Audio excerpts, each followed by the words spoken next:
dignitaries, distinguished speakers, faculty members, researchers, students, and participants joining us from different parts of the country and across the globe. It gives me immense pleasure to welcome you all to this 10 days international training workshop on advances and innovations in veterinary science for viable livestock practices. I, Dr. Nisha Rana, warmly welcome you all.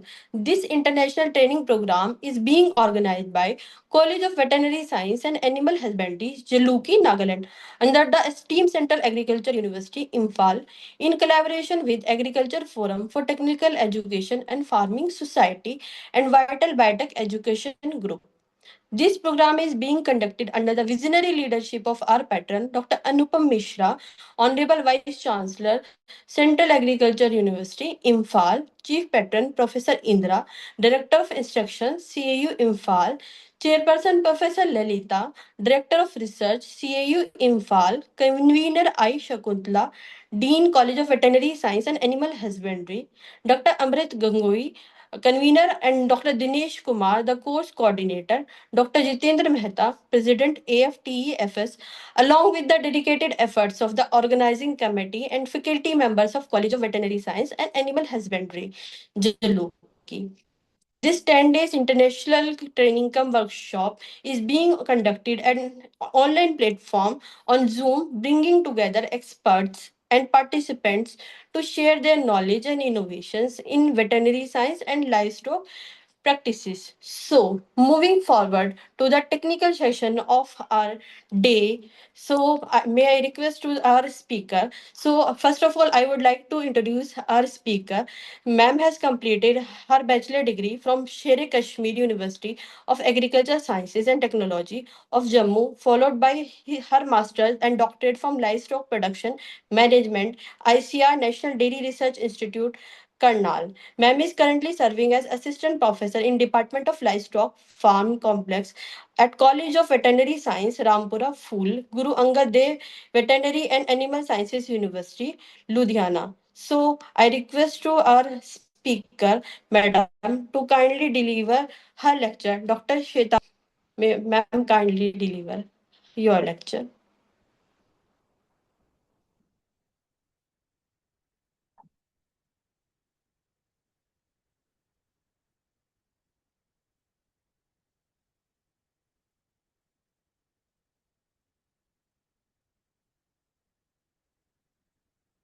May I request to Dr. Shwetambari Jamwal, our first speaker, to kindly deliver her keynote lecture for today's technical session 1.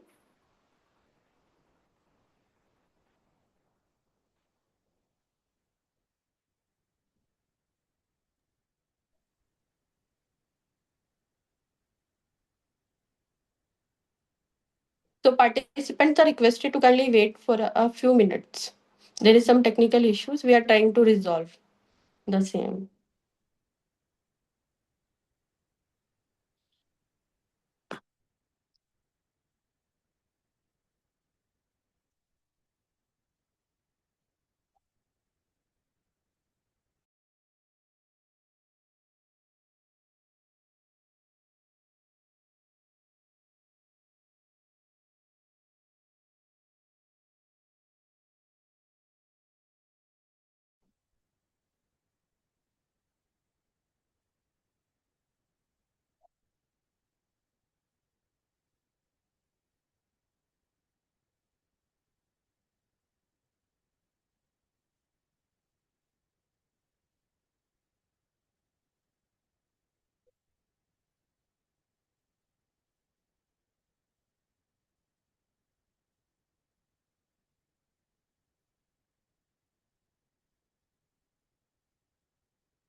Hello, am I audible?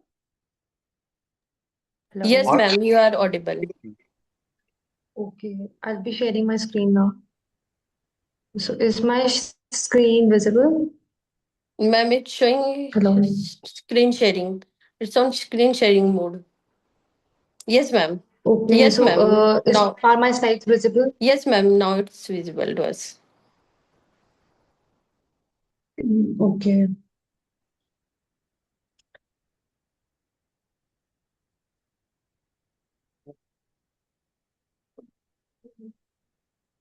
Okay, so we'll start with our presentation.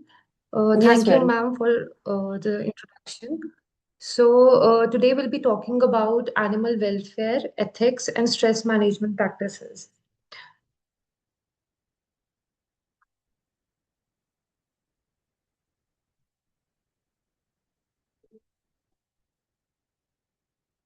Okay, so when we talk about animal welfare, so it's very important to understand first, like what exactly animal welfare is.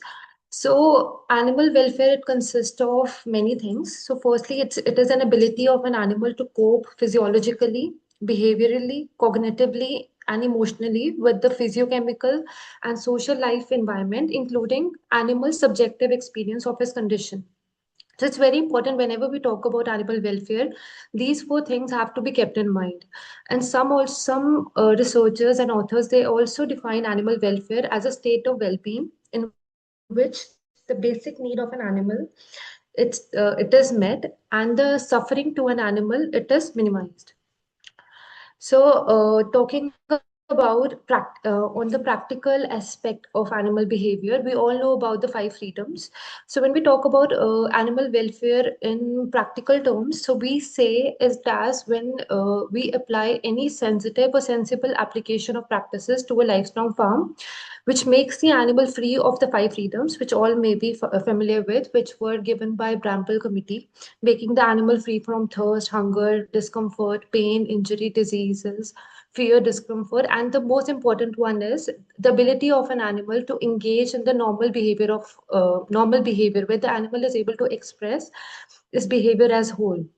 So, why are we now talking about animal welfare? Is that farm animals, they are not just instruments, they are not non-living things. They are living things which are considered as sentient beings who can suffer. So, sentient beings are nothing but they are any person with any person animal which can they have emotions, they can feel, and that feeling it can either result in joy or it can either result in suffering. So it's very important to study welfare, because if the animals, they are well managed, they are gently handled, so are they have been it has been studied that they are more productive in comparison to the animals which are anxious or which are roughly handled. So here, one of the component which I earlier talked about comes into the play, that is cognition. So it's very important to study cognition, because the animals, they can remember both the experiences which they go through. It can be positive, it can be negative. So if we understand what the animal is feeling, be it positive or negative, we can predict how the animal will react to the similar experiences in future, which can ultimately affect the welfare of an animal.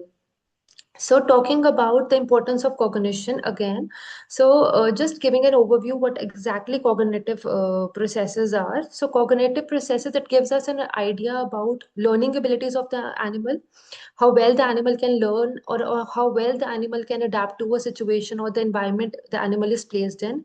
And then comes the memory, like how well the animal can memorize what exactly it has suffered or it has gone through or the environment it was kept in.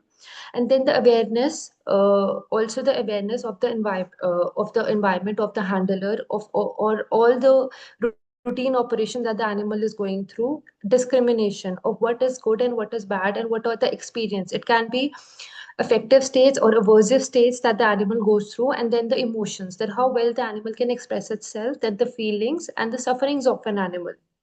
So now these all things are also very important that they're coming into play. So in the insights to all this, it comes in early stages of life, because the early stages of life, it has been seen that it is the imprinting occurs during the early stages, and it is the early stages that determine how the animal will actually behave or cope up with the the environment or the state it is in the future. So it's very important to give an insight how the dairy animals in early stages of life can adapt to a environment, and also the environment if it is changed around them. So the animals who have high cognitive ability, it has been studied that they are able to cope up with the environment better than the animal which have low cognitive ability. So when we talk cognitive processes as a whole, so we can talk about these are the four things which are very important. So whenever we talk about welfare, we also have to take into consideration the cognitive value of an animal, because more is the cognitive cognition in the animal cognition, more will the welfare as a whole. Because cognitive first is the perception thing, how well the animal perceives a situation, and then learning, like how well the animal has learned through the past experiences and also the current experiences which the animal goes through, and then the memory of an animal, how well it can adapt, and then the decision making. So these all affects the you can say it affects how the animal will react to a situation.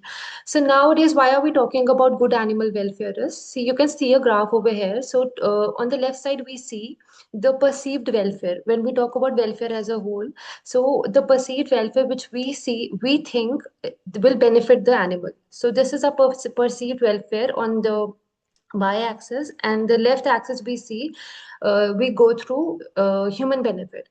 And human benefit, if we talk about animal, we consider it in terms of the productivity of an animal. And in a situation when the productivity is minimum, there is a point where the natural welfare of an animal is met.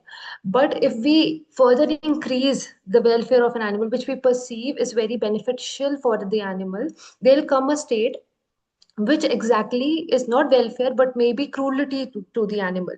So there'll come a state where according to us the welfare is maximum, the maximum welfare has been achieved, but further you cannot in terms of animal you cannot increase the welfare too much, because that will result into cruelty. So there'll again come a point where the welfare will actually decrease in terms of productivity. If the production from an animal has been increased, so that will result into minimal welfare.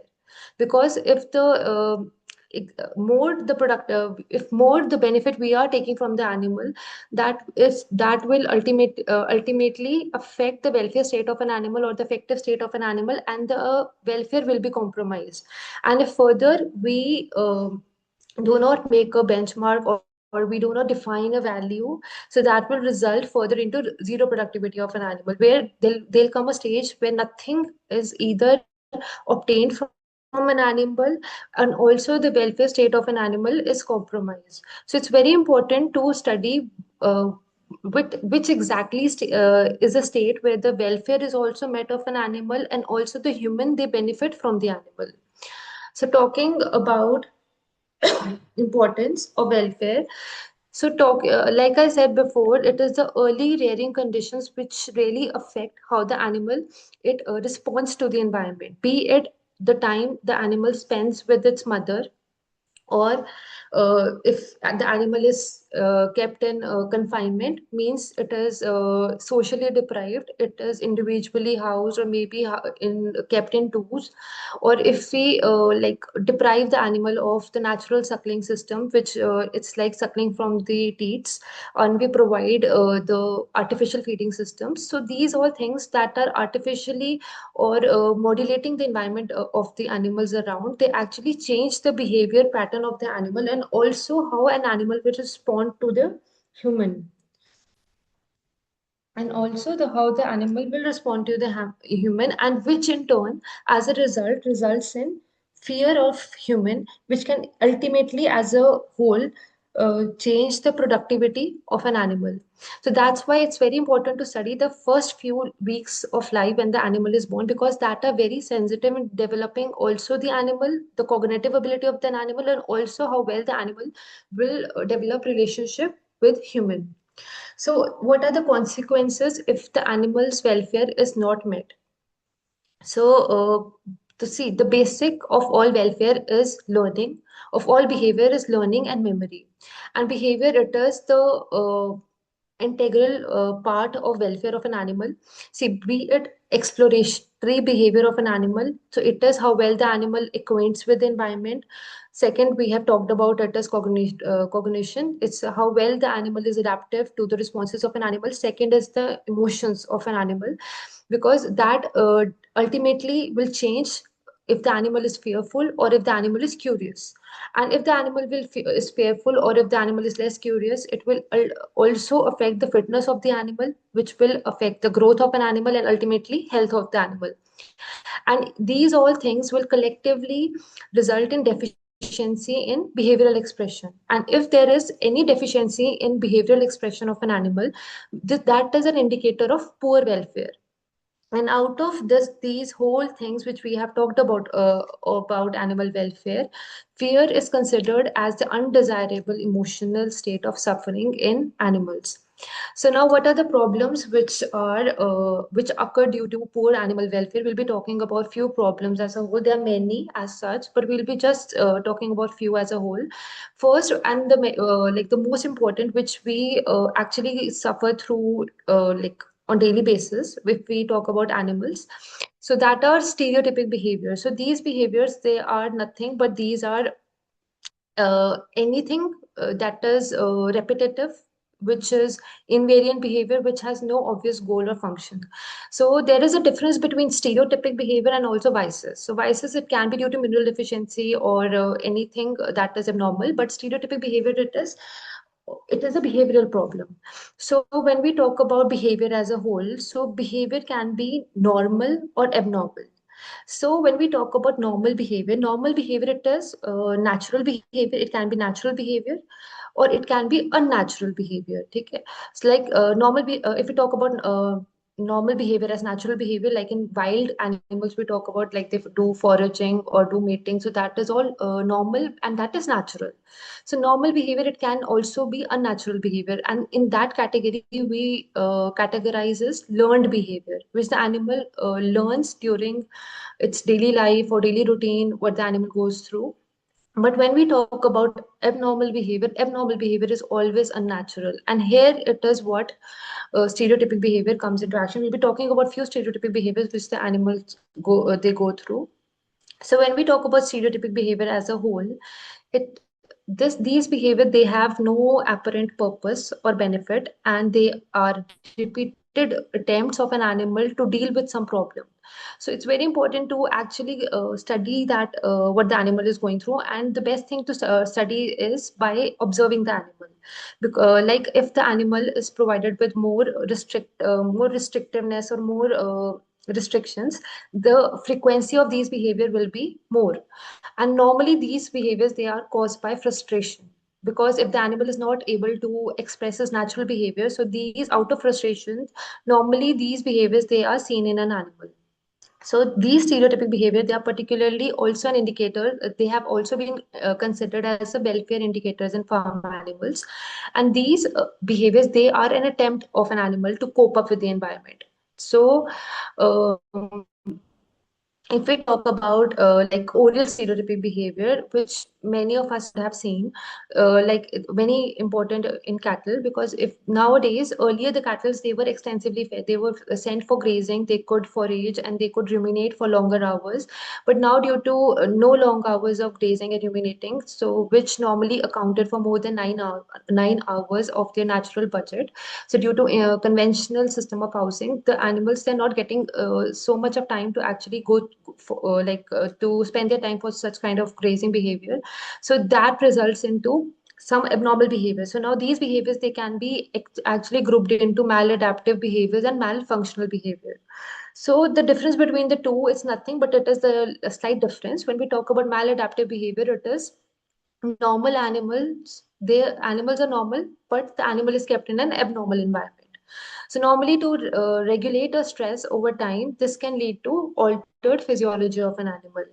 And then it can also be malfunctional behavior. So these are a product of abnormal psychology or in the brain development. So this is not, then in these condition, malfunctional behavior, the animal is not normal. So this is all according to any abnormal brain development. So these are mainly induced by features of captive environment.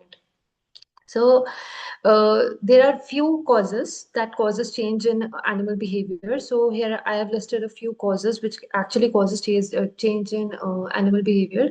So first one is restricted offering of roughage. So when, like I said, the animal's natural instinct is grazing and it needs longer hours of grazing. So if you are restricting the offering of roughages, that can also change the normal behavior of an animal.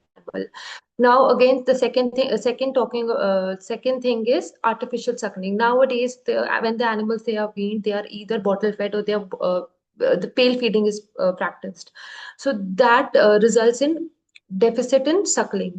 And when there is deficit in suckling, the animal's natural instinct of satiety it is not met. So the animal goes into other stereotypic behaviors like cross suckling or intersuckling. And barren housing, if they are individually housed, tethering, then if the animals are confined closely, close confinement, they are not given open space for movement, there are inability to perform foraging behavior, feeding of high level of concentrates because they need a large amount of roughages. And if poorly structured feeds they are provided to an animal, so they all results into frustration and they actually change the behavior pattern of an animal.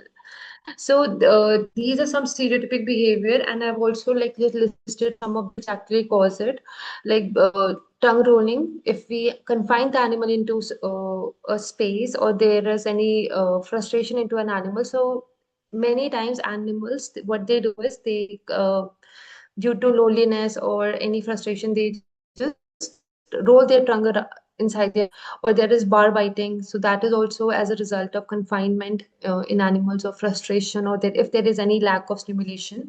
Excessive grooming also when they're socially isolated. Then intersucking behavior, again due to frustration and lack of specification. So I'll be just discussing, just to give an overview, what all behaviors, stereotypic behavior that the animal goes through. And then first we'll be talking about cross-sucking and intersucking. So cross-sucking is, there is a little difference between the two. Cross-sucking is when the animal, they arrange themselves in a form of a ring or a chain, like seen in this picture. So they kind of start suckling, okay, because their satiety center has not been met. Okay, like suckling, moving, investigation, the social behavior of an animal, it is restricted. So these animals, which which are artificially raised and which are not naturally reared, they will actually go into these kind of behavior. And then intersucking is between when the two calves they form a pair bond. Okay, so when there is a more than two and they form a ring kind of a structure, then there is cross sucking. And intersucking is when two calves they form a pair bond and mutual sucking they it takes place. So here is a description of how cross-sucking behavior it takes place when the animals they form a ring, and here there is intersucking behavior. This behavior is between the bulls when they are actually they go for sometimes what they do is they go for urine drinking, but seen in animals. So this is also again this is a like the animals are behaviorally deficit because they're not able to express a social behavior. So this can be, so it's very important to actually observe the animal.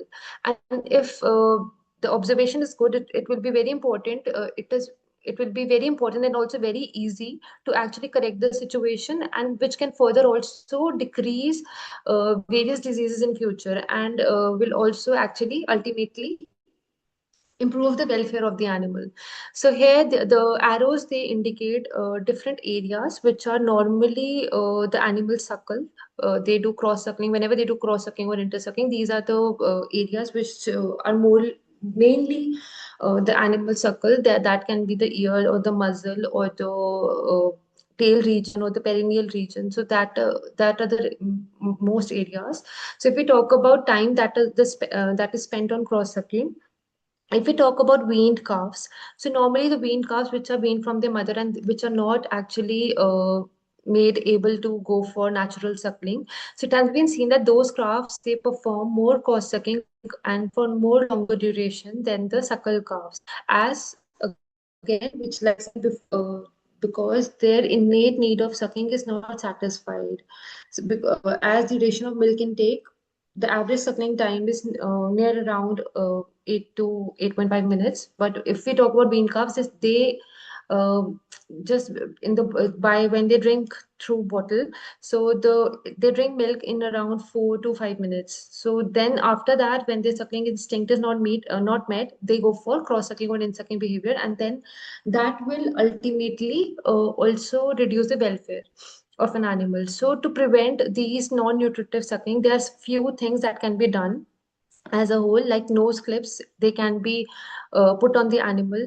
The animals can be individually housed to prevent these, so they do not cross suckle between for each other, because normally this behavior is seen immediately before or and after milking. So they can be this can be avoided as such. And neck cradles or any repellents such as neem oil, it can be used. Concentrates or dry feed can be fed after milk meal, so that the animal they start indulging in that thing. Or bottle feeding, that like the bottle can be hanged, so that even if the animal wants to, so it suckles the bottle instead of suckling the other animal. Now there is another behavior that can be seen, like it's tongue rolling. It's mainly seen outside, but also in some cases the animal it rolls its tongue inside the mouth.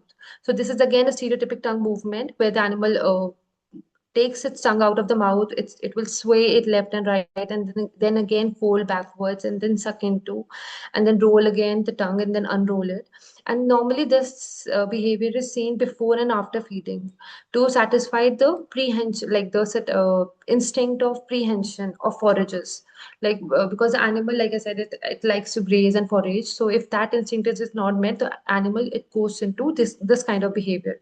So to avoid this, there are different wind sucking straps are available nowadays, which can be inserted on an animal, or there are few things that have been studied that they is beneficial, like is insertion of a metal ring through the frenulum of tongue, or diets can be provided, like salt mixture diet can be provided. And if the animals they are given freedom of movement, like they are given a loose system of housing, so if the animal is given a lot of freedom, then also it's seen that it improves this behavior. And also if the animal is given socialization with other animals, so then also it reduces to an extent. Now talking about the other behavior, that is bar biting. Bar biting happens when the animal, like seen, it clamps its jaws around the bar, and then it kind of moves back and forth, and it chews the bar, and this results in hypersalivation. So it's mainly seen in individually housed calves, because they spend more, because they do not get a lot of socialization. And and also it has been studied that the grouped house they spend like 15 to 20% of observed time on manipulating inanimate objects. So if this has to be controlled again, environmental stimulation can be very beneficial. 1 hour of exercise each day, it is very beneficial for the animals. And also if we provide saw as bedding, so the animals will actually manipulate it, chew it, and will be kind of busy with that thing. So and this can be avoided. Then there is another thing, that is self-grooming or licking. So normally this is seen in young calves when they are early weaned. They are kept in individual crates where they have no socialization. So they lick their own body. They lick their own body, and they kind of ingest a lot of hair. And in the and which in later stages it can also results into the trichobazar kind of conditions. And for that you can provide salt licks. And also it has been seen but many a times animals, they also, instead of licking themselves, they also lick the walls or anything that is around in their pen. So that also results into increased amount of parasitic diseases in the animal, because the animals indulges in licking inanimate objects around, in also in the crevices where they are actually kept. So if the animal is socially facilitated, and if the animal is kept in a good environment and the welfare is kept, so also those kind of diseases can also be reduced in an animal. So if we talk about management strategies as a whole, so if we are housing, we're talking about loose housing. The housing of an animal should always be according to as per age of an animal, because if the animals they are housed as per the age, so they are it has been seen that they're more able to actually socialize themselves, and social facilitation is also there, and also according to body weight of an animal, physiological status of an animal, and social hierarchy. Nowadays people are talking about social hierarchy also, because there is a lot of problem because of the dominant and the submissive animals, which because of which many animals are not able to express themselves.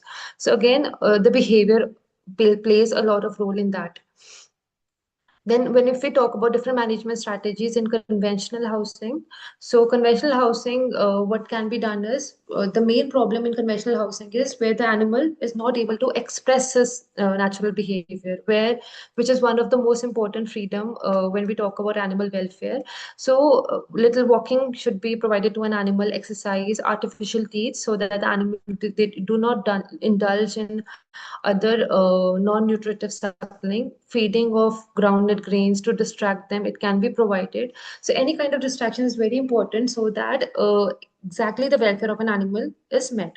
And for to see what kind of welfare problem is, observation is the most important key over there. So the other thing is the other problem, which is that is eye rolling. So it is saying that the animal moves its eye around the orbit, and it's like there is no visible object that is present.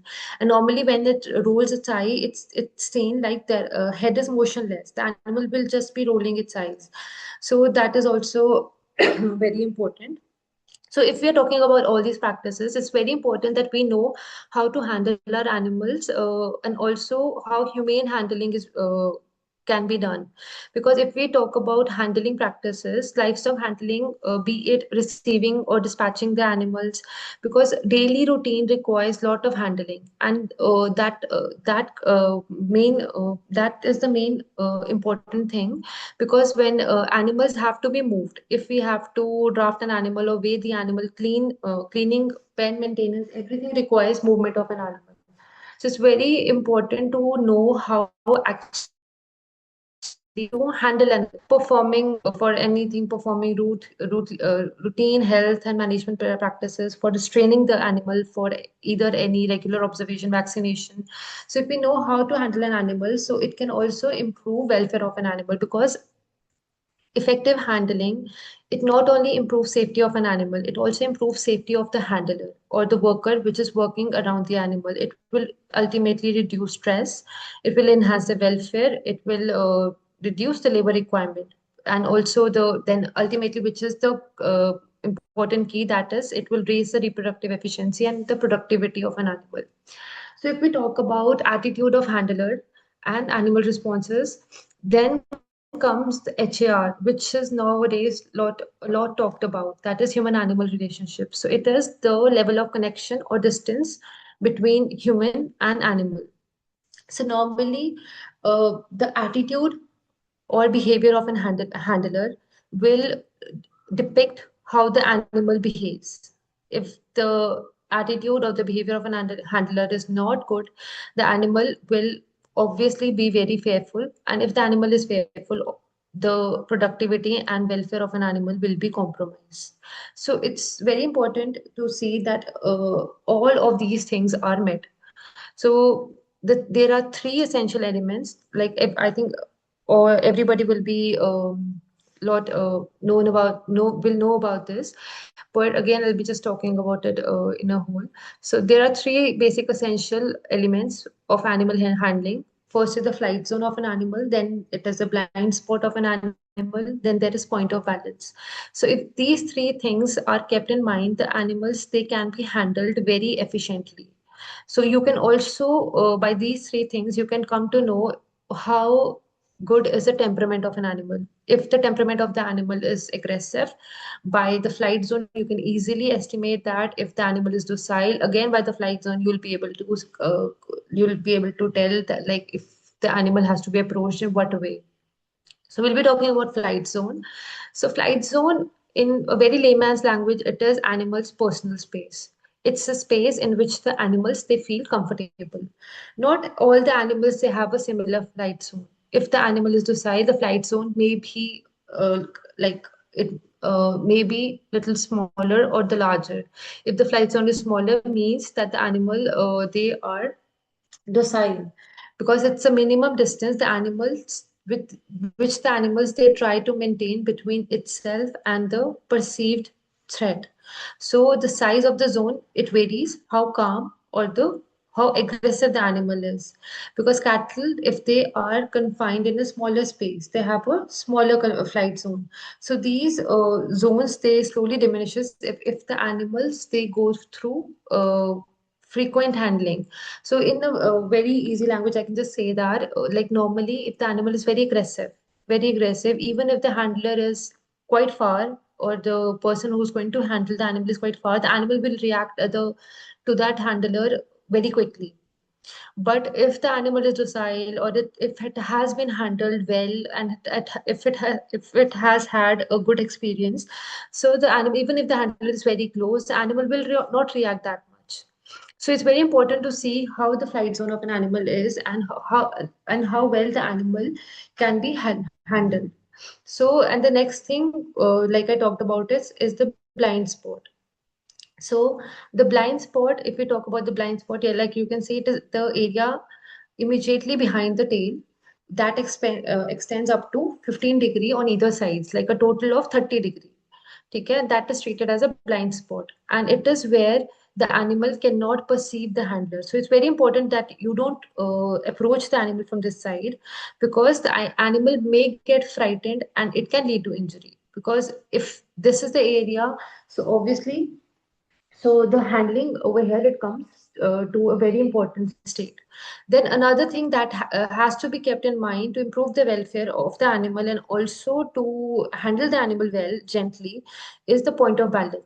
The point of balance, if we talk on a very easy way, it's like the imaginary point that is located on the animal's shoulder. Like if this is the animal, so this can be considered as an imaginary point that is placed on the located on the animal's shoulder. So it is if the handler hypothetically, if we consider that if the handler hypothetically it is standing, it points in the direction of the front portion, like if the handler is over here, the animals they will normally generally move backwards, they will move backwards. And if the handlers they are actually standing in the rear portion of an animal, so the animals they will move in the forward direction.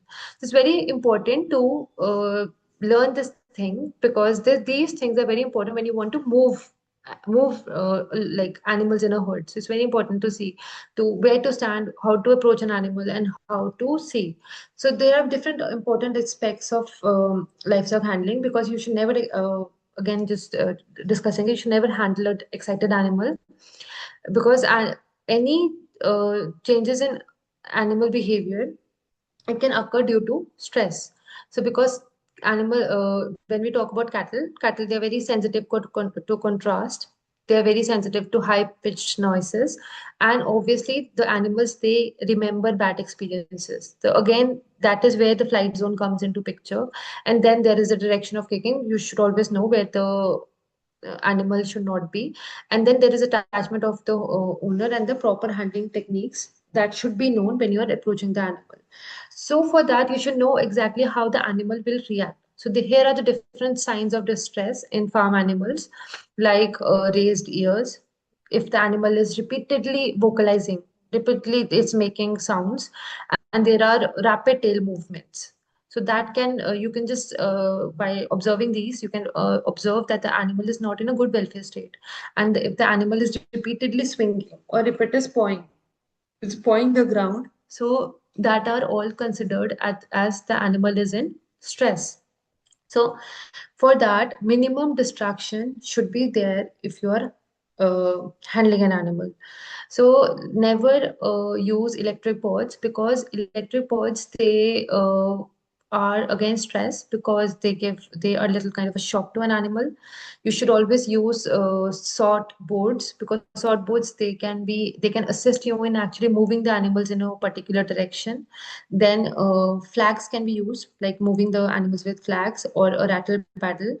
So to minimize distraction, you should see any reflection on the smooth metal. Okay, fan blade, any fan blade movement that can actually distract an animal. If there are clothes that are hung on an animal, or there is a air hissing sound, high pitched noise, chains that giggle, or the metals that are clanging, or people that they are moving ahead, or there are any poodles and there are sparkling reflections of that. So these all things, they distract the animal. So it's very important when you are dealing with animals, so you should see that these things have to be avoided. So now, again, like I said, there were three things that have to be considered when you are actually handling an animal. But remember that the animals, they always follow the leader instinct whenever they're moving. So the cattle, they follow the leader, and the handler, it's very important to take the advantage of this natural behavior whenever the animals, they have to be moved. So the animals, they move them very easily in a single race if they're allowed that the race is half empty before attempting to fill it. Because if it is full, then again that will lead to sensitivity, because the animals are very sensitive to contrast, and they again will lead to distress in animals. So it's very important to never fill the crowd pen more than half full. You should always keep it half empty, and the parallel movement should be done. And then there is practice of mustering in cattle. Like whenever the animals, they are moving, it's like the leader, and which are followed by potential leaders, and then the followers, and the most insecure animals, they are in the middle. And then whenever you want to move an animal, there is the repeated zigzag pattern of the handler, where the handler should run first to the one direction and then to the other direction. So when the handler does this, the the handler must move out to the side far enough for the field of the vision of the animal, of the lead animal, that the animal is able to know where the desired direction is when the animal is moving. So if we talk about vision of an animal, like all these things are basic, because whenever we talk about welfare, we should first exactly know what exactly the animal goes through in its life. So when we talk about cattle as a whole, cattle, it has a wide vision of around 300-degree, and like said, it is very sensitive to visual distraction that can slow down the animal movement through handling facilities. So cattle, they are good visual sensibility, like they have strong perception of light stimulus, but reduce acuity, means they have weak perception of details. Like you see the picture in below. So this is the vision a human will see. Like this is the perception of movement, but this is what an animal will see. So because they have weak perception of details, they have strong perception of light stimulus, but they have weak perception of details. So this is all because synthesis of visual pigments is longer than than its elimination. It may take up to 3 minutes in cattle. So therefore, the passage from bright area to a shaded one, it should always require an adjustment of few minutes. Because if adjustment is not provided to an animal, the animal will again come into a state of stress. So because like I said, it has very weak perception of details, and this synthesis of visual pigment, it takes longer. It takes like up to 3 minutes. So if you are moving an animal from a bright area to a shaded one, so it's very important to see that the animal is able to adjust to that period to for a few time. Then talking about expressions when you are handling an animal. So here there are different pictures. This is a neutral position of an animal. So whenever we talk about facial muscles of an animal, they are not very mobile. So the facial expressions, therefore, in an animal, they are minimal. So visual communication that are normally through postures, and now that postures can be through head, it can be through tail, or it can be through bodily movement of an animal. Like when the animal is agitated, okay, or during milking, it has been positively been correlated with movement. Either an animal will run or it will make a wave during that journey. So these were different expressions, like I said. So this is a neutral position of an animal. Here, this is when the animal comes into a confident pose. So there'll just be change in the head or tail or the bodily movement. Or if the animal is aggressive, then the animal will take this condition, this kind of a posture. So it's very important to study the animal first before talking about the other things. Then there is submissive approach, and then there is warning position that the animal goes through a warning position after preceding a flight. Like this is the warning position. Then when we talk about auditory effects on livestock, so cattle, they can hear it near around 7,000 to 800 hertz sound that are normally inaudible to hear the human ear. Human ear, they are sensitive to 1,000 to 3,000. So the animals, they can detect predators at a greater distance. So this enables them to hear and identify its own kind. And normal talking, it has been studied that normal talking, it has no effect on animal. But if you yell at livestock, it is very stressful because, like I said, they can hear it near around 7,000 to 800 hertz sound. That is audible to the animal, which even the human ear, they cannot hear. So normally yelling, it is very stressful and it can raise an heart rate more than the sounds of the grades slamming. Okay, so yelling in the ear of a cow, it is more stressful, is as stressful as an electric board, like giving a shock. So calves are capable of responding to their own names when they are told to suckle their mother or to leave. So this again, it has been studied that the animal, they have an auditory effect also. So again, then auditory effect has also been studied to improve the welfare of an animal. Now, talking about tactile stimulation, sensation in handling, if we talk about sensory receptors, they are evenly disposed across the cattle body. So, and they have, like cattle body, it has sensitive zones, which when touched or petted, it gives a calming or immobilizing effect on an animal. So many types, like over here, you can see there are hands on the tuft, and contact with the flank, it facilitates handling because the cattle, they like petting. So whenever there is these kind of stimulations, they are provided to an animal. So they have been considered as positive. So whenever the tactile contact is positive to an animal, it will result into pleasant emotions, which are agreeable, gentle, soothing for an animal. But if the stimulus, it is negative, like if there is any aversive states that the animal goes through, like it can be either hitting through a any wooden stick, or it can be either pinching the animal or petting the animal hard, or it can be using of electric board. So these all result into negative tactile state, which results into unpleasant emotions and which can lead to frustration and fear of human, and which is again very painful, stressful, and disagreeable for an animal. So there are key action areas when we talk about which have to be considered for quality management of animals.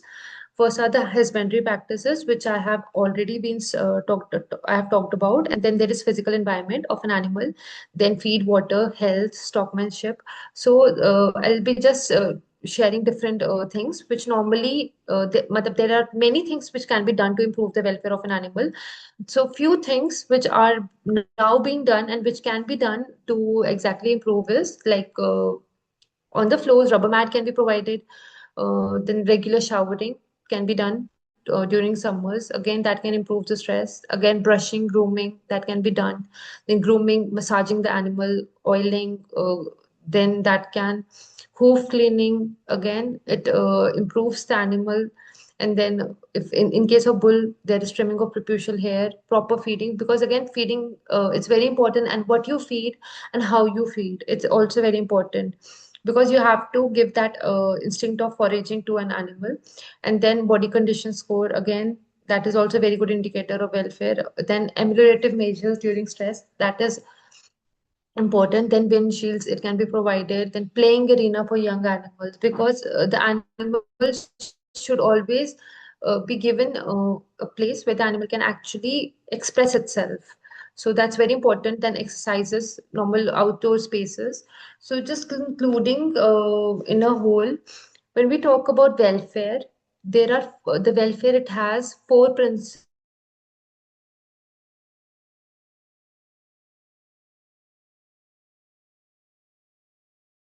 or four factors of welfare. Okay? So principles, the four principles, it includes good feeding, good housing, good health, and appropriate behavior.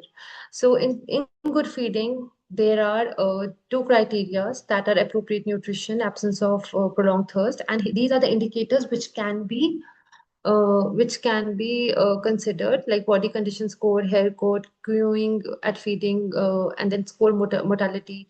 Then good housing may comfort around housing, thermal comfort. So these are different indicators which can be studied, like housing is stocking density, how much you stock an animal, because these are all welfare indicators. Because for good animals, animal will have needs not essential for survival, but which will exactly improve the living condition of an animal.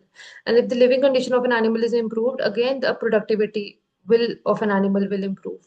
So again, for health, there are no injuries, then diseases, again no abscess, respiratory quality, no pain.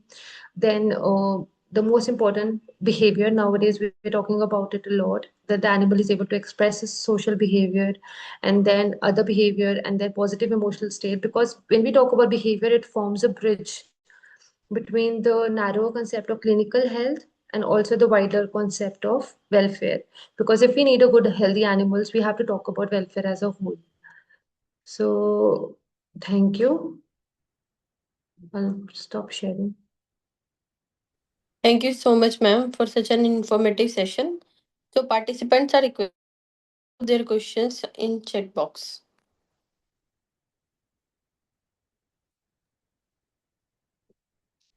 So, ma'am, there is one question from Dr. Chiranjeevi.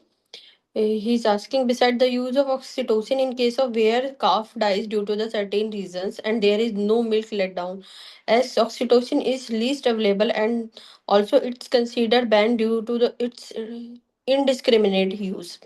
What is the other measures to have the milk let down in those animals, particularly with breeds Oh, like Gir okay. and Sahiwal, where the maternal Um, instincts is okay, very. I've read the question.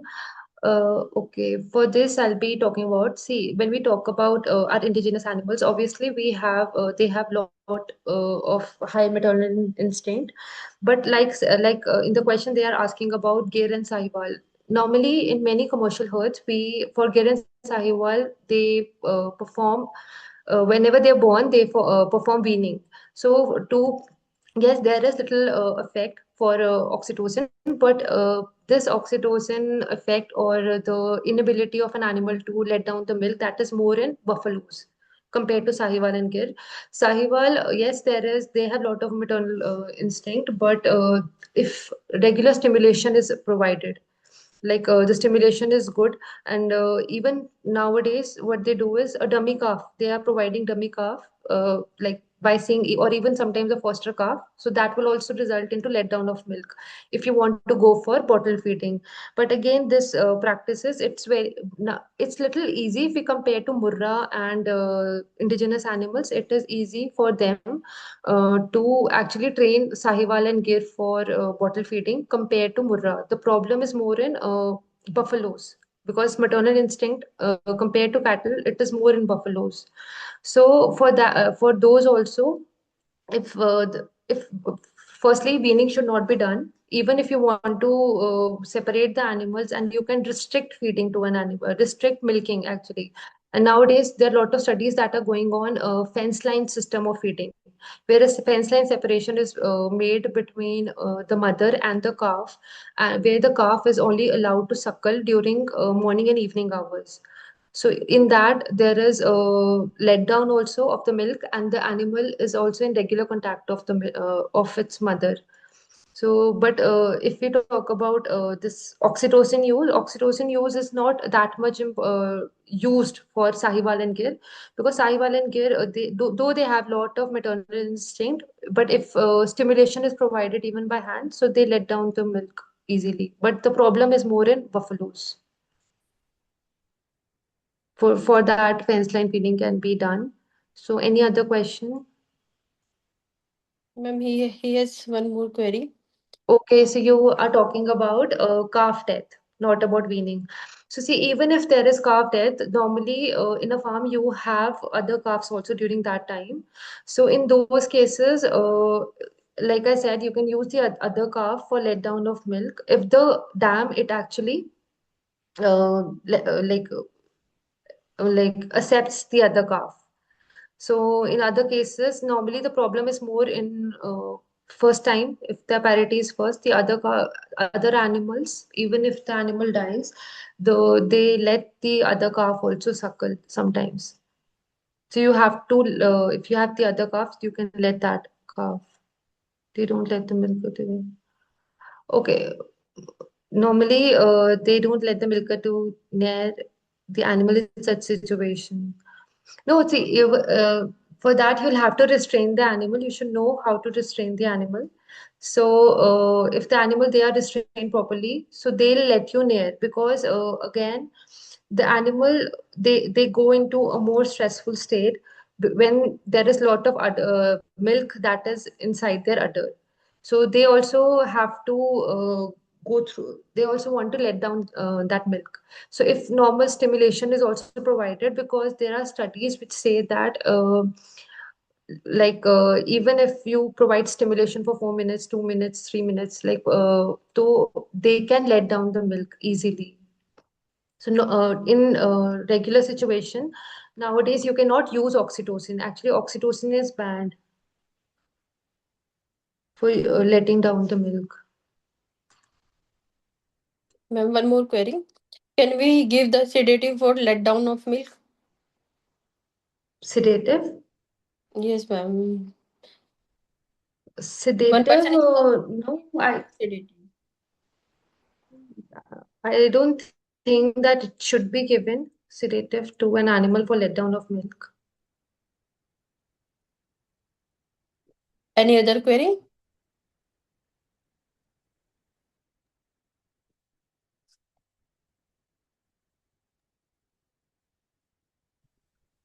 Okay, thank you, ma'am. Thank you so much, ma'am, for enlightening us. Thank you, ma'am.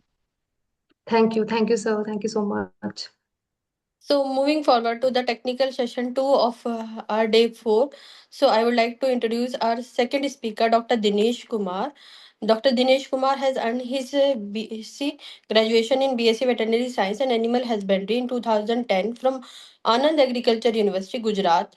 His MSc from Master degree in Masters in Veterinary Science in Animal Nutrition from National Dairy Research Institute, Karnal, and his PhD in Animal Nutrition 2015 from Indian Veterinary Research Institute.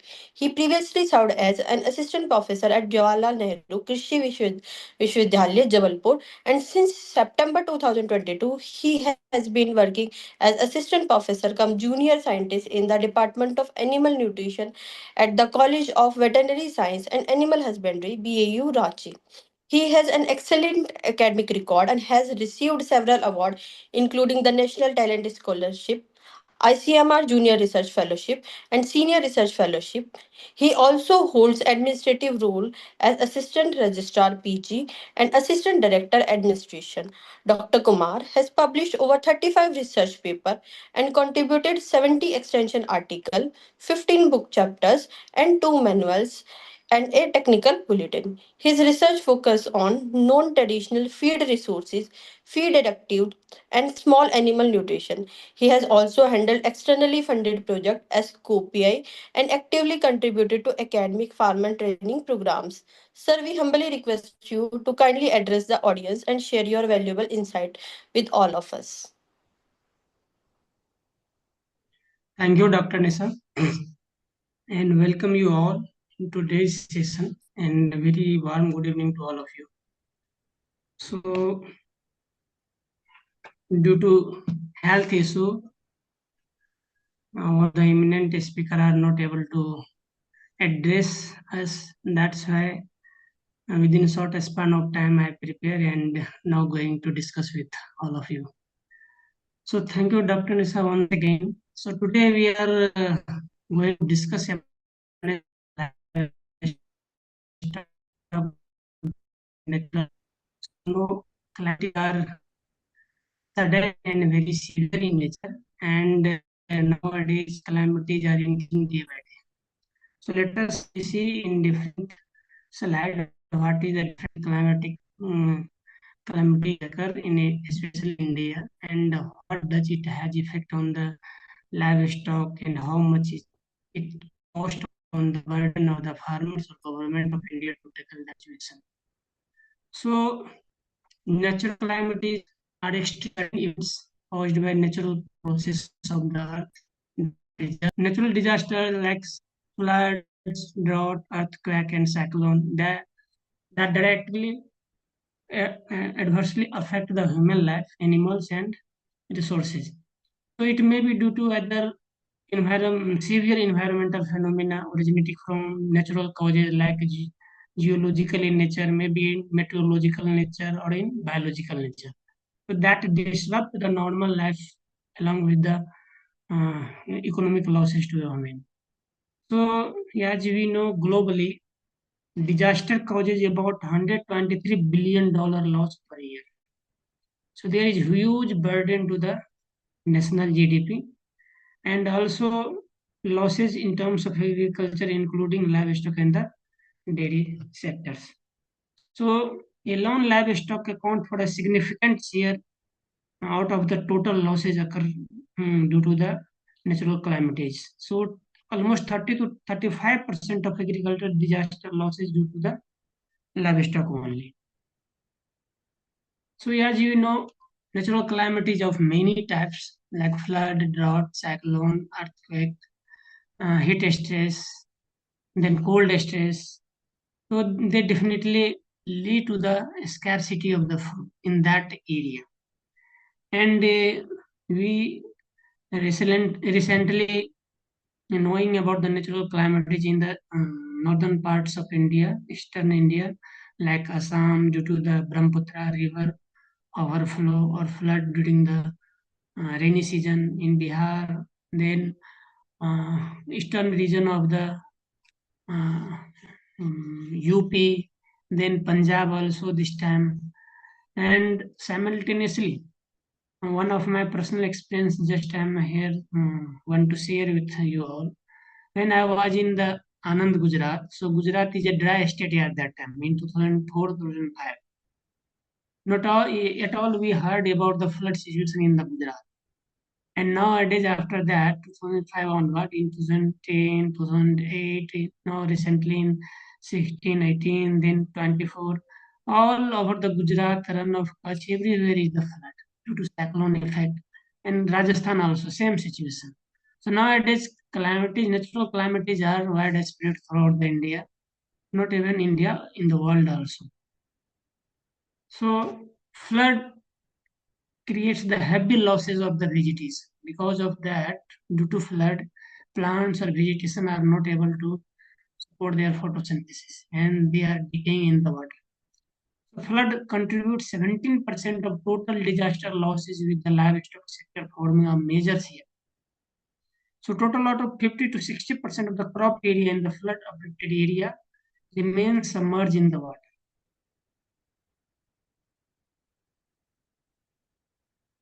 So nutrition is the key factor for survival and productivity in any climatic or calamities condition. That will directly affect the animal because human beings somewhat they manage in the natural calamities condition, but animal generally suffer due to their high body weight and severe nature of the calamities. Common issue may arise like feed scarcity, water shortage, that means clean water shortage, and that also lead to the stress condition on animals. So proper feeding strategy in that area or in that situation may reduce the mortality and economic losses as overall due to the livestock sector. So natural calamities may be the floods, droughts, cyclones, earthquake, heat waves, cold waves. All these kinds of natural calamities may comes throughout the season. So what is the impact of calamities on livestock? Nutrition. Mainly nutrition we are talking about that. Otherwise, natural calamities also affect overall health of the animal. Some animal may loses limbs, some may damage the ribs because of the impact of that calamities. Some may loses the water in the lungs due to flood condition, and various kinds of health elements are occurred due to calamities in uh, that situation. So we are just going to talk about the nutritional aspect, what they affect at that time. So there is very severe shortage of the green fodder and dry fodder in that situation. Then contamination of feeds and water because of the uh, mud in the water or in the flood that directly or indirectly affect the contamination of the feed in the water that are not max suitable for the animal consumption. And reduce feed intake due to the stress on the animal. Certainly, nutritional deficiencies are also there because animals are not getting the balanced feed during that situation or that time. And ultimately, that affect the milk production. So there is less milk production, decline in the milk production, and the growth rate of the animal. So, what is the objective of nutritional management in that situation? So, first and foremost thing of the nutrition is first to survive the animal, and that minimize the production losses anyhow. Then prevent diseases and deficiencies that may occur due to the natural calamities like floods, cyclones, extreme heat condition or cold condition. Then ensure the efficient use of the available resources present in that area. So what is the general feeding strategy? How we can approach in that situation to minimize the losses in the livestock sector?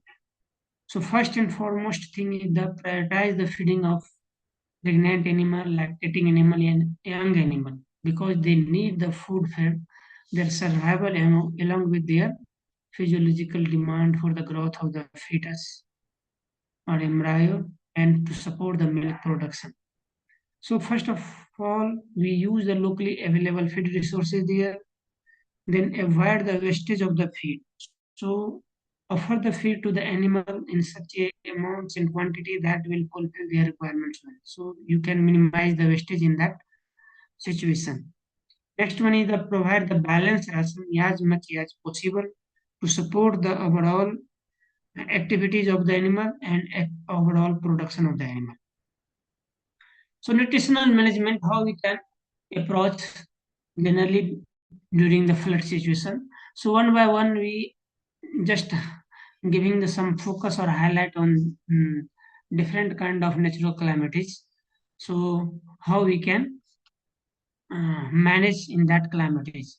Later on, we discuss in detail. So first of all, use dry fodder, hay, or straw stored in the advance. So whatsoever feeds or fodder are stored in advance, that we first of all use to feed the animal during that situation. Then avoid the feeding contaminated or moldy feed to the animal because contaminated or moldy feed may create the digestion problem or indigestion in the animal and may overall affect their health. So avoid that feed in that situation. Then provide clean drinking water because as we all know flood may carry on the lot of microorganisms or creatures along with the water and they contaminate the water. So that water may not be suitable for drinking to the animals. So if they drink they may lead to the waterborne diseases maybe sometimes. So provide the clean drinking water in that situation. Then use the concentrate mixture for energy supply to the animal. And along with that also supply the minerals and vitamin to the animal that will support their production level. Next one is the what nutritional management should do during the drought condition. So in that situation, whatsoever is available feed resources like wheat straw, paddy straw, maize straw, bag, roughage or fodders are available. In that situation, we offer to the animal to support their livelihood. Then feeding of urea treated straw. Later on, we discuss in detail about that one. Then we use the silage or hay reserve whatsoever we preserve the green fodder in excess production in that season that we can use in drought season.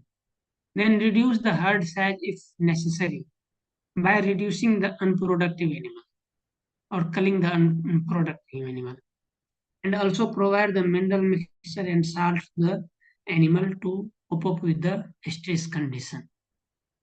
Then next one is the feeding during heat stress. As we know, heat stress directly affect the animals because if environmental temperature is more than the body temperature, then animal may undergo into the heat stress condition. So it directly affect their feed intake or diameter intake and ultimately reduce the production performance in terms of milk production or in terms of growth also. So increase the water availability to the animal. So provide the cool and clean drinking water to the animal. Feed during the cooler hours. That means in morning, evening.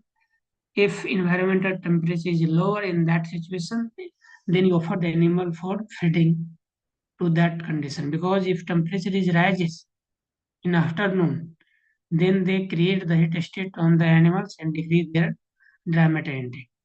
Then provide the green fodder and succulent feed. As we all know that green fodder or succulent feed is or high percentage of moisture. So that will provide the cooling effect to the animal. So definitely we provide the green fodder or succulent feed that are available in that season to minimize the heat stress. Apart from that, we also add the electrolyte or mineral mixture and reduce the high fiber feed because if we offer the high fiber feed to the animal, then they create the more heat increment and also lead to the uncomfort to the animal because high fibrous feed lead to the more chewing and that chewing lead to the more contraction of the jaw muscles and increase the heat increment. So directly they create the difficulty during the heat stress condition. So next one is the feeding during the cold condition. So cold stress condition, we feed the animal energy rich feed, especially grain or concentrate.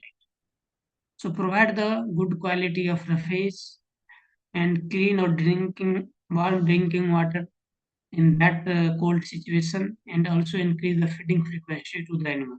So with that way, we can reduce the cold stress on animal. Another one is the emergency feed resources that we definitely used during the feeding of the animals. Emergency feed resources.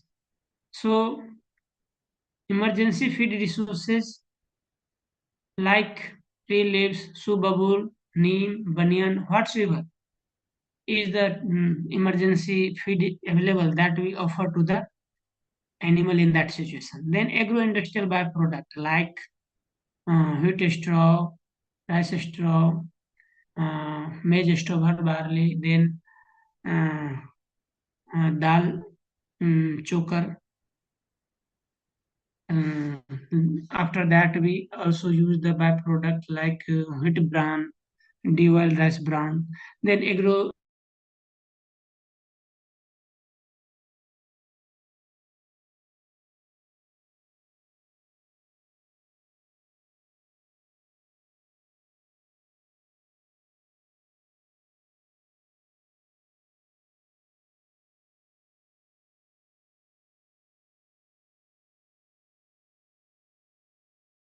ensure the clean and safe drinking water to the animal, prevent dehydration during the especially during the heat stress condition. Then minimum water requirement must be maintained.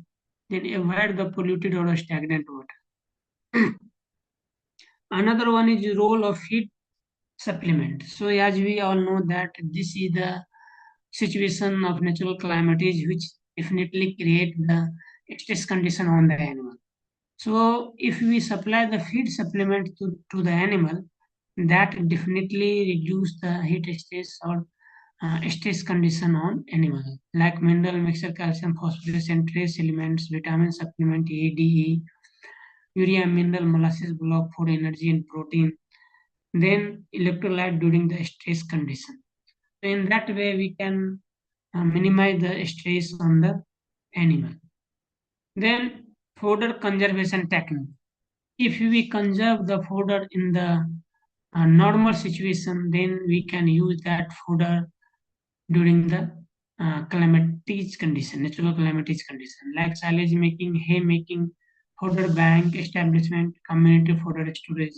Government and institutional also support during the disaster or natural calamities like disaster relief program, fodder distribution scheme, veterinary and extension services, and role of cooperative. So in that way, all we can minimize the stress to the livestock.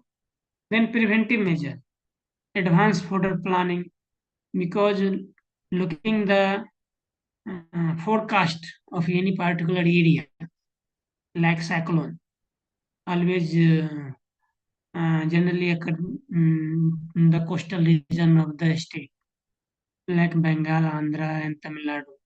So before 2 3 days, weather condition forecasting, uh, from that we can manage or prepared for plan for uh, fodder storage. In that way, we can provide that fodder into the natural calamities condition. Advanced fodder planning, then establishment of fodder bank, insurance of the livestock. So during that calamities, farmers can make claim after that for the insurance of their livestock. Then training farmer for disaster preparedness. So now one by one, we're just going to see the uh, damage what is caused by the different calamities like flood. So there is a loss of standing crop due to submerging in the flood water. We already discussed that one. Then damage of stored dry roughage due to the water soaking in fungal growth. Then washing away of dry roughage stored in open space by aggressive current of the water or cyclone water. Then damage of stored food grains by water soaking in fungal growth, production of harmful metabolites. Then pollution of water with dung, urine, debris, and other waste that may lead to unfit for feeding to the animal. So feeding technology to be used during that calamities condition or after calamities or after flood or after cyclone or after earthquake. So another aspect is the complete feed block to the animals, then urea, molasses, mineral block or leak to the animal, then treatment of straw with the urea, then use of dry and fallen tree leaves, then use of unconventional feed resources mainly. So in that way we can manage the animal after the calamities condition. So use of dry and fallen tree leaves. As we all know that shrubs and herbal tree like people, neem, mango, kathal, jamun, all are non-toxic tree leaves, and that may also be fed to the animal. Bamboo leaves, then they are potential source of much needed carotene, the source of vitamin E activity. So in that way, that tree leaves support the animal after the natural calamities. Next one is the use of conventional and unconventional feeds. So crop residue, mainly paddy straw, wheat straw, bajra straw, maize straw. So it is usually stored on wooden or bamboo platform raised over the ground to prevent the wetting from the water. flood water especially. So this is required to minimize the spoilage in heavy rainfall area. Then sugarcane crop residue. As we all know, sugarcane is a large uh, crop. So after harvesting sugarcane, the green tops available as a waste can be used for the feeding of the livestock. And after removal of the juice from that, baggage is also used for the feeding of the cattle and buffalo. Then after that, we can also use the aquatic plant. As we all know that water has synthetic aquatic spinach, stack of leaves of lotus plant, water chestnut, hydrilla, piscia, aquatic weeds, azula, all are used during the scarcity feeding of the animals, especially in the natural climatic condition. So they are available readily at most of the places during floods, which can be used in different forms for feeding of animals during the scarcity. Then another step is the complete feed block. So complete feed block is nothing. It is a densified product containing both roughage and concentrate in desired proportion to meet the requirement of targeted animal. So manufacture incomplete feed block making machine. So it is prepared in the machine and the machine is simple in operation. So can compact all kinds of feed material to a square shape of desired thickness and weight as per the requirement. So in that way we can also minimize the losses of the livestock by feeding the complete feed block during that situation. Different companies apply the densified feed block technology uh, or feed block also in that situation to feed the animal. So next one is the complete feed block making machine. So this is the feed block making machines based on the hydraulic press. So hydraulic cylinder is present here, then powered pack. So it is a frame and electric control panel. So it is just after mixing we put all the ingredient here and then mix or press with the pressure. So here is the mixing of feed ingredient. Then complete feed block unit. So here after mixing we just keep here all the feed and with pressure we press that one. So in that way they are prepared. So next one is what is the advantage of complete feed block feeding to the animal. So major advantage is that in that way we can feed the animal non-conventional feed or less palatable feed in the ration. So it enhances 5 to 8 times for roughage alone and 4 to 6 times for complete feed block. So density densification is increases after the preparation of complete feed block. So during a storage, prepared feed block required one-third less space as compared to the loose forms or reduce the storage cost also. And it also reduce the transportation cost of such block because it is a convenient and travel-free method for transportation. So it reduces the transportation cost and it simultaneously it increases the palatability of feed block. It also increases the voluntary feed intake. It increases the nutrient utilization.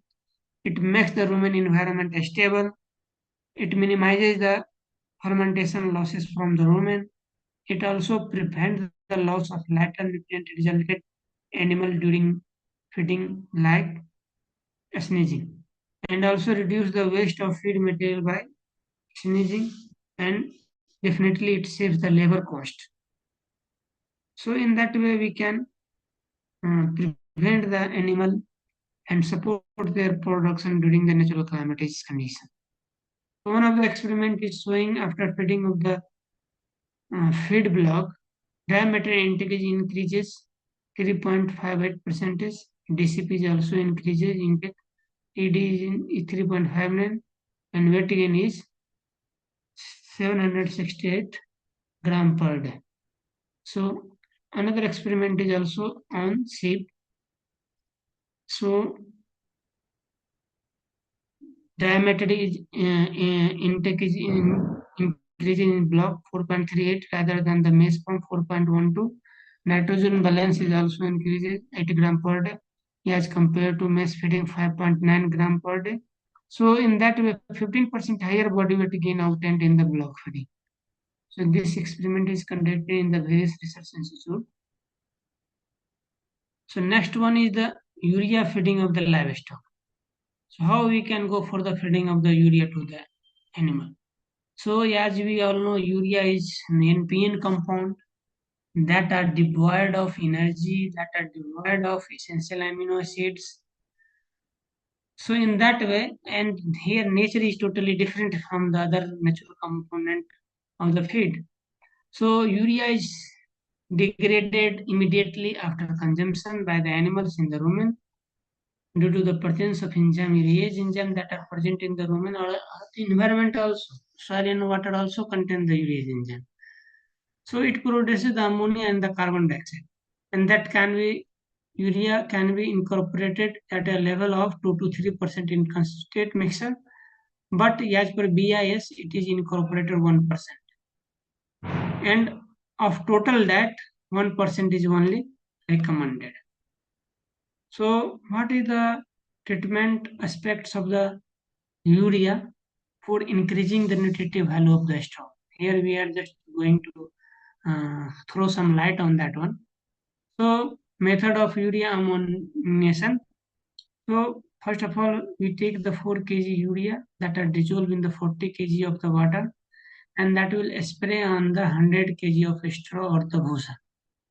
And after um, airtight packing in the plastic sheet, we keep for the 3 weeks in the hot season and 4 to 5 weeks in the cold season for the ammoniation process.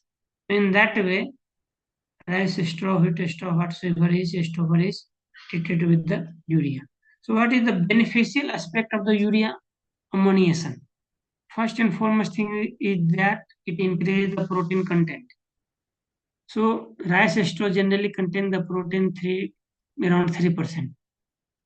And so after treatment, protein increases up to 9%. Wheat was the same 3 to 3.5% in natural condition, it contains the protein. But after treatment with the urea, their protein increases up to 10%. And it also improves the palatability, digestibility, better rumen degradability.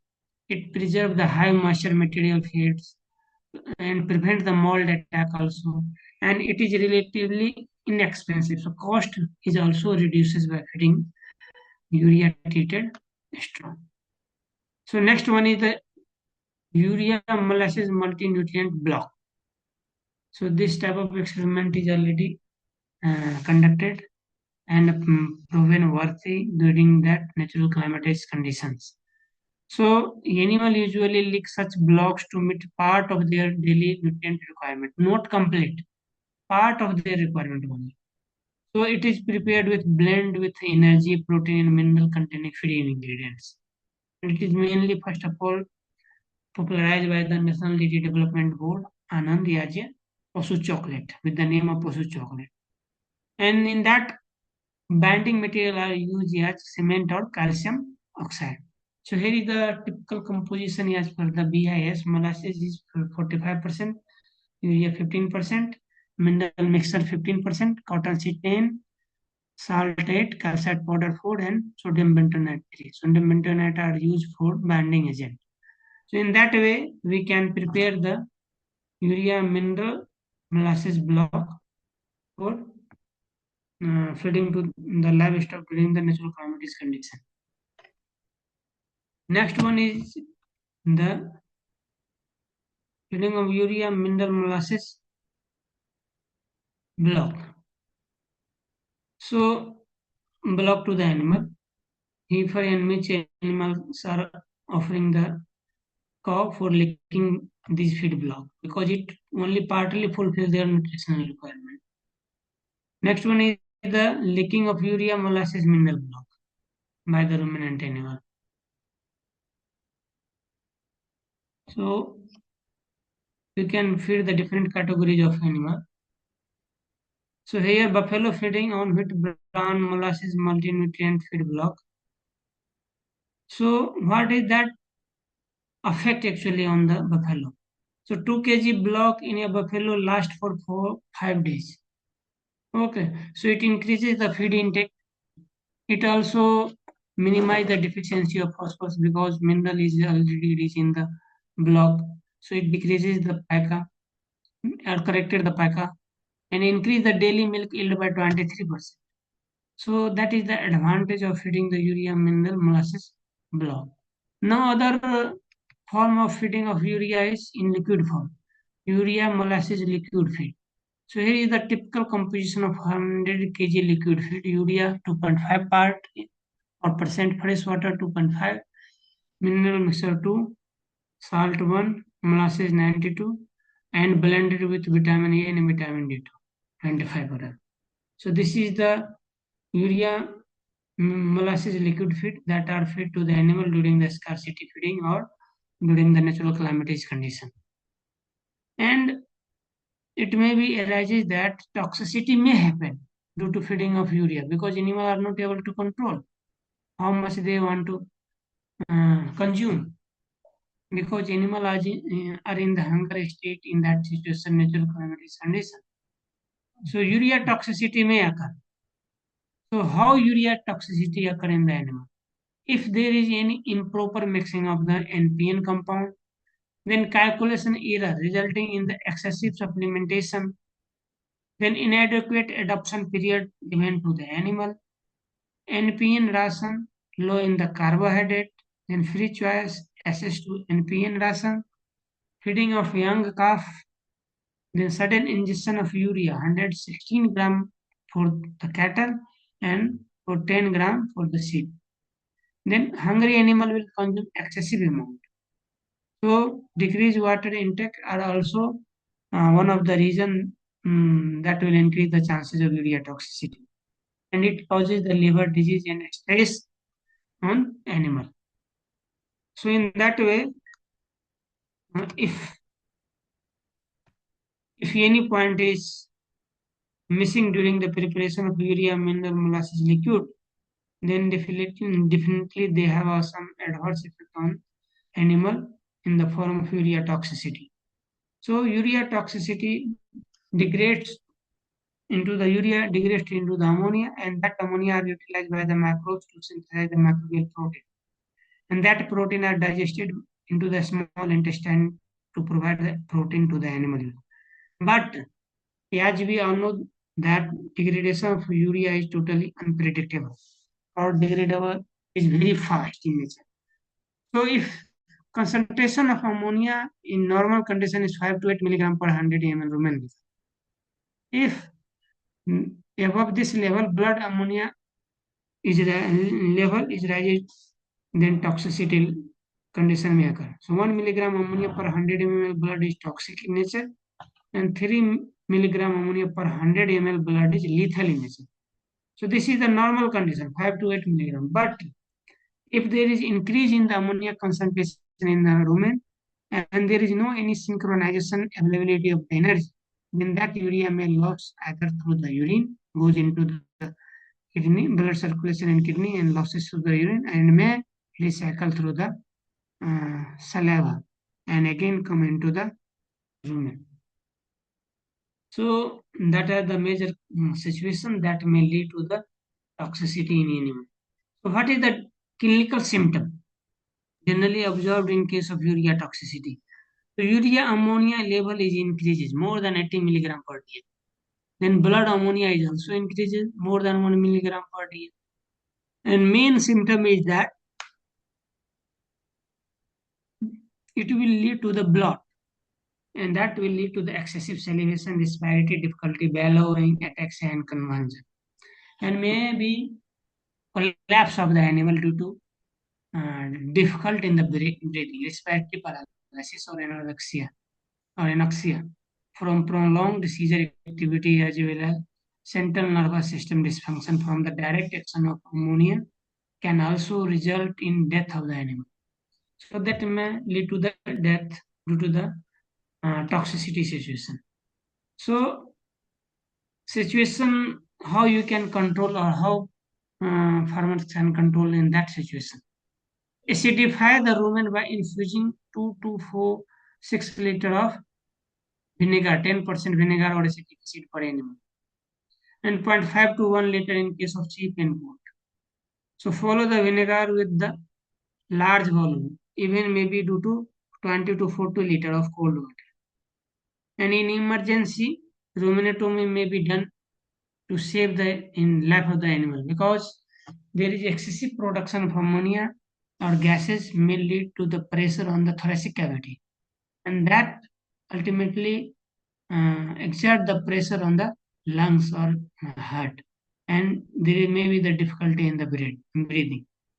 So in an emergency situation, ruminectomy with removal of content from the rumen is suggested to minimize the excessive fermentation process. Next one is the precaution of urea feeding. What precaution we should take before the feeding of the NPN compound? So never feed the young animal below 6 months of age, because young animal may not have a full developed rumen that will efficiently utilize the ammonia concentration for their microbial protein synthesis. And never cross the limit of the urea feeding. That is 116 gram of urea for adult cattle and 10 gram of urea for sheep. So never cross this level. Then provide the sufficient drinking water. Then uniform mixing of urea is essential to avoid the urea toxicity. Then avoid the dietary inclusion of the urea that suddenly may change.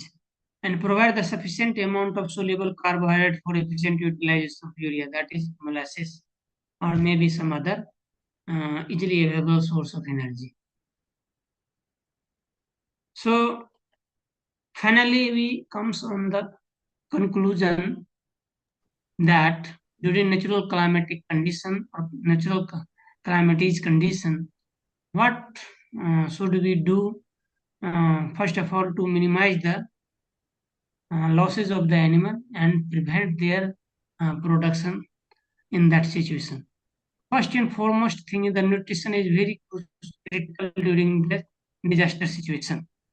So as per the disaster situation and as per the availability of feeds or fodder, we can manage the animal in that situation. Then next one is the proper planning to reduce the losses of the animal, either during the heat stress condition, either during the cyclonic situation, or either during the flood situation. So first and foremost thing is we should plan before the impact of the natural calamities. Like cyclone warning is already issued 3-4 days before the actual impact on that region by the weather forecasting department of government of India. So in that way, we can plan accordingly to minimize the losses of the animal. Then use of alternate feed and supplements is essential. Alternate feed is non-conventional feed that are available and agro-industrial byproduct that are not generally used for feeding of high producing animal. But in that situation, we can use, because we already know that first of all we can survive the animal in that situation. So anyhow, we can use the non-conventional feed resources, whatever we discussed earlier, and alternate feed resources to survive the animal in that situation. Then sustainable strategy ensure livestock resilience.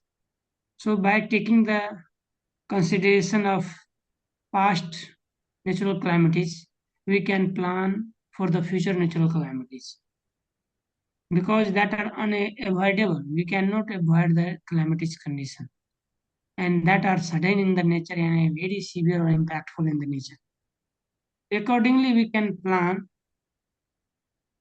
for different strategy how we can tackle that situation to save the human life, after that animal life, and after that the crop losses.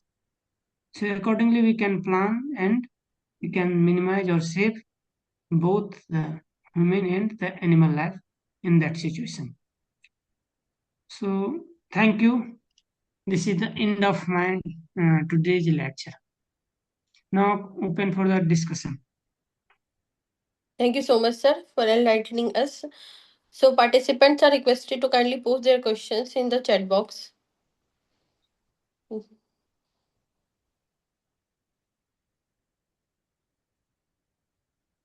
Participant may post their questions in the chat box.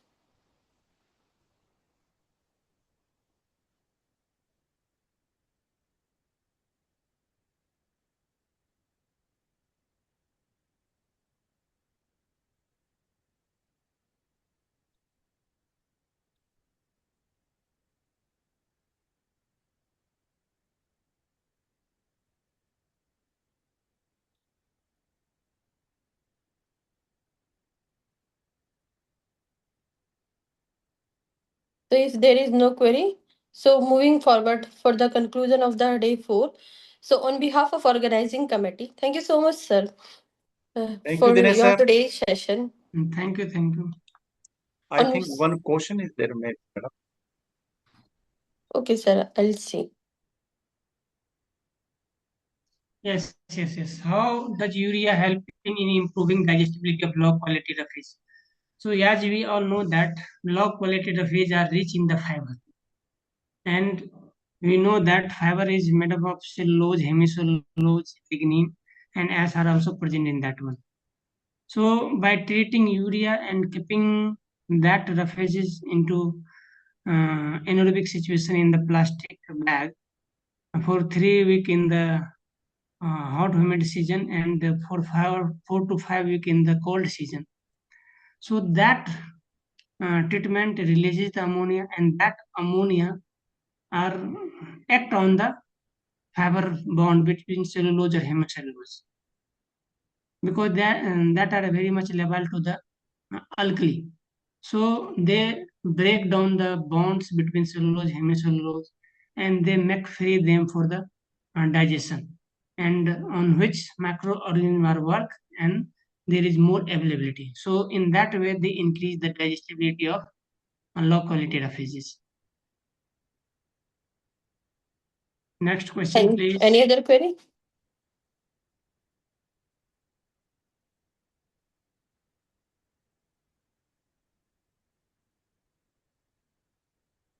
No.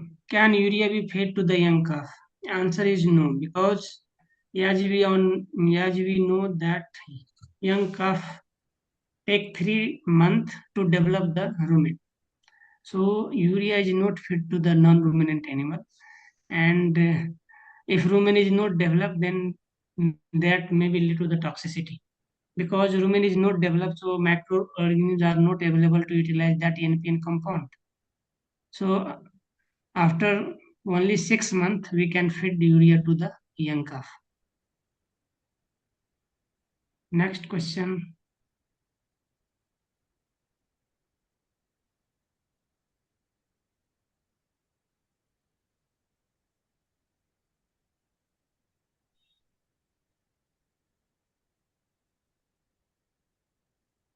Actually, this topic is, uh, I think, very much essential nowadays, because we all are suffering from that one. Because climate conditions are very much changing day by day, and one and more part of India are always suffering from this type of natural climate. So definitely, if we plan earlier, then we can manage in that situation. Yes. Any other query?